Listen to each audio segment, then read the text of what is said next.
সহজে থামছে না ইরান ইসরায়েল সংঘাত। ট্রাম্প ক্ষমতায় বসার পরেও যুদ্ধের সংখ্যা আপস। মধ্যপ্রাচ্যে ইরান ও ইসরায়েলের মধ্যে চলমান সংঘাত দিন দিন আরও গভীর ও জটিল আকার ধারণ করেছে।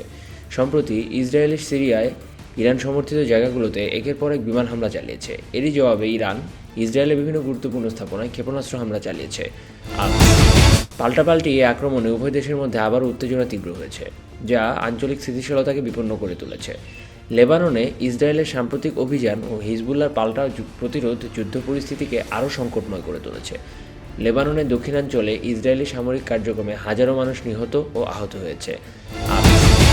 সংঘাত ইয়েমেনেও ছড়িয়ে পড়ার আশঙ্কা দেখা দিয়েছে, যেখানে হুথি বিদ্রোহীরা ইসরায়েলের বিরুদ্ধে হামলার হুমকি দিয়েছে।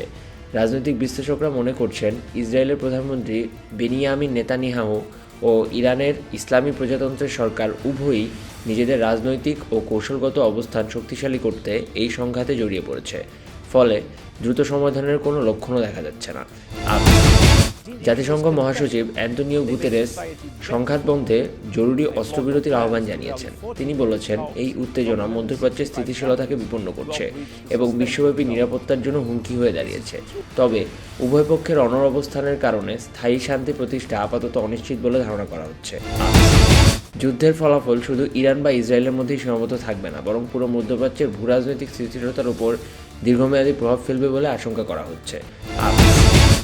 যুক্ত যে শান্তি বয়ে আনে না, তা হয়তো দুই পক্ষই ভুলে গেছে। তবে ডোনাল্ড ট্রাম্প ক্ষমতায় বসার পরই যুদ্ধ পরিস্থিতি শান্ত হতে পারে বলে অনেক বিশ্লেষক মনে করছেন। ফারদিন অর্প, ঢাকা ওয়েস্ট।